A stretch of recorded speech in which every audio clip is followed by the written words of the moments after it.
नमस्कार, स्वागत है एनसीईआरटी क्लासेस टॉक में आप सभी का। आज के इस वीडियो में हम काइंड्स ऑफ सेंटेंस में पहला सेंटेंस जो है असर्टिव स्टेटमेंट या डिक्लेरेटिव सेंटेंस है, इस सेंटेंस को जानेंगे, इसके प्रकार जानेंगे कि जो असर्टिव सेंटेंस है वो भी कितने प्रकार के होते हैं, कौन से होते हैं। तो सबसे पहले असर्टिव सेंटेंस के बारे में जान लेते हैं कि तथ्य कोई भी फैक्ट होता है, इसको स्वीकार करने की आवश्यकता होती है तो वहां पर असर्टिव सेंटेंस का प्रयोग किया जाता है। किसी घटना, कोई इवेंट या वस्तु को वर्णन डिस्क्राइब करने की आवश्यकता होती है तो वहां पर भी असर्टिव या स्टेटमेंट या डिक्लेरेटिव सेंटेंस की जो प्रयोग करते हैं हम। ये जो सेंटेंस होते हैं ये अफर्मेटिव सकारात्मक और नेगेटिव नकारात्मक दोनों ही रूप में हो सकते हैं। अफर्मेटिव भी हो सकते हैं और नेगेटिव नकारात्मक भी हो सकते हैं। अब हम असर्टिव सेंटेंस जो होते हैं इनके स्ट्रक्चर के बारे में जानते हैं कि इनको किस रूप में हम लिख सकते हैं। असर्टिव सेंटेंस के कुछ स्ट्रक्चर जो हम आपको यहां पर बताने के लिए यहां पर लिखे हैं।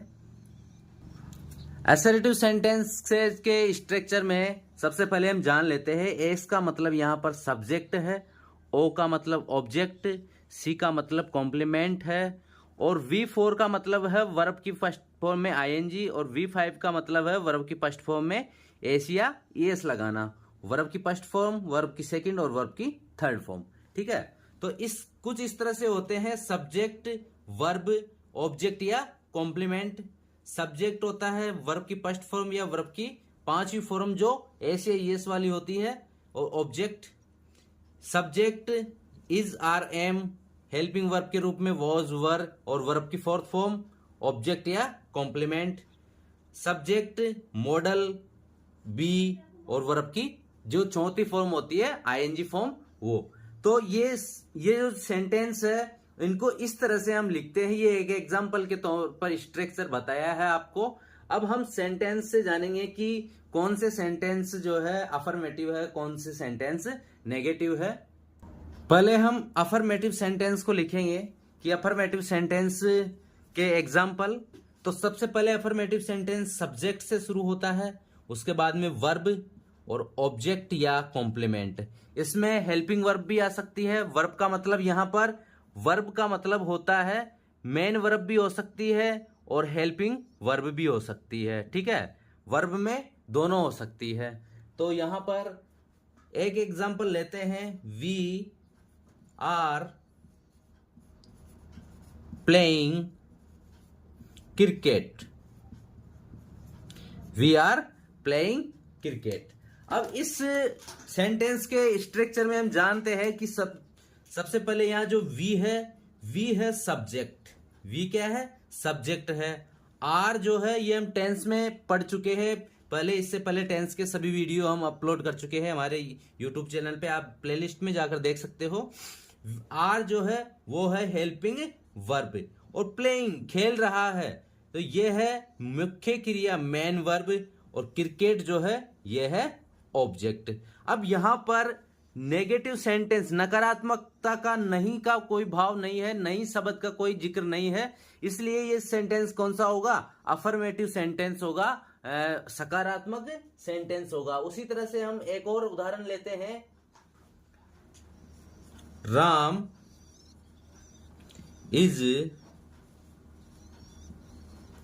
Going to school. Ram is going to school.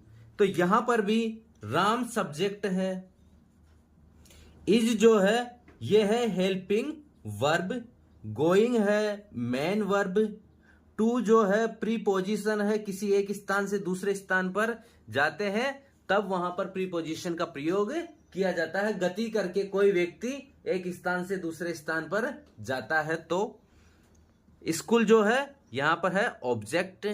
तो ये है कौन से सेंटेंस? Affirmative sentence. तो अफर्मेटिव सेंटेंस को हम इस तरह से लिखते हैं जिनमें सब्जेक्ट, हेल्पिंग वर्ब या मेन वर्ब या कोई प्रीपोजिशन भी हो सकता है, ऑब्जेक्ट होता है।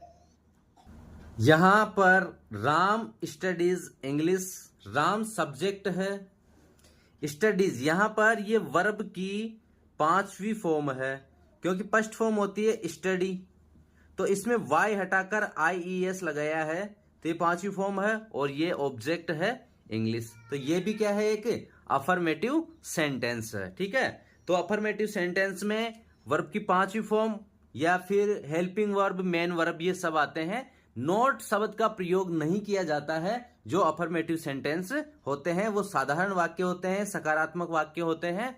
और अब हम नेगेटिव सेंटेंस को जानते हैं, नेगेटिव सेंटेंस के बारे में। असर्टिव सेंटेंस में दूसरा सेंटेंस होता है नेगेटिव सेंटेंस। नेगेटिव सेंटेंस से पहले जाना था अफर्मेटिव सेंटेंस, जो सकारात्मक या साधारण वाक्य जिसको कहते हैं। ये नेगेटिव सेंटेंस है, इसको हम नकारात्मक वाक्य कहते हैं। नकारात्मक वाक्य, नकारात्मक वाक्य की पहचान क्या होती है कि जो हेल्पिंग वर्ब होती है, हेल्पिंग वर्ब, हेल्पिंग वर्ब के बाद में इसमें नोट का प्रयोग किया जाता है। हेल्पिंग वर्ब के बाद क्या लगाते हैं, नोट लगाते हैं। तो सेंटेंस के एग्जाम्पल हम लेते हैं, उससे हम जानते हैं कि ये सेंटेंस जो है नेगेटिव सेंटेंस किस प्रकार है। तो he does not study well. यहां पर हेल्पिंग वर्ब के रूप में आया है डज। हेल्पिंग वर्ब के रूप में क्या आया है, डज आया है। और डज के तुरंत बाद क्या आया है, नोट आया है।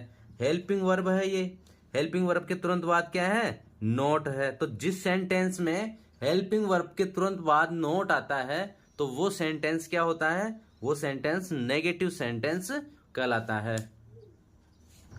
यहां पर कुछ और उदाहरण है जो नेगेटिव सेंटेंस के हैं। नेगेटिव सेंटेंस के हैं। राम सब्जेक्ट है, राम के बाद में इज, इज क्या है, हेल्पिंग वर्ब है। और हेल्पिंग वर्ब के तुरंत बाद क्या आ रहा है, नोट आ रहा है। तो मतलब ये कौन सा सेंटेंस है, नेगेटिव सेंटेंस है। उसके बाद में प्लेइंग फुटबॉल, ये वर्ब मेन वर्ब है और ऑब्जेक्ट है। उसी तरह दे वर नॉट, वर क्या है, वर है हेल्पिंग वर्ब। ठीक है, सहायक क्रिया है ये। उसके बाद में नोट का प्रयोग हो रहा है, तो जिसमें भी सहायक क्रिया के तुरंत बाद अगर नोट आता है तो कौन सा सेंटेंस होता है, नेगेटिव सेंटेंस। ये है मेन वर्ब और ये है क्रिकेट है ऑब्जेक्ट।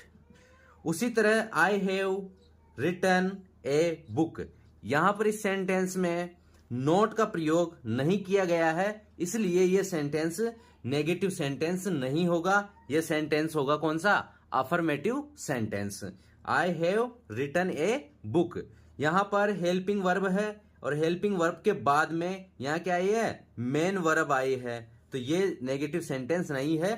तो इन सेंटेंसों में और इसमें फर्क जो है यह है कि यहां पर हेल्पिंग वर्ब के बाद में नोट आ रहा है, इसमें हेल्पिंग वर्ब के बाद में मेन वर्ब का प्रयोग किया गया है।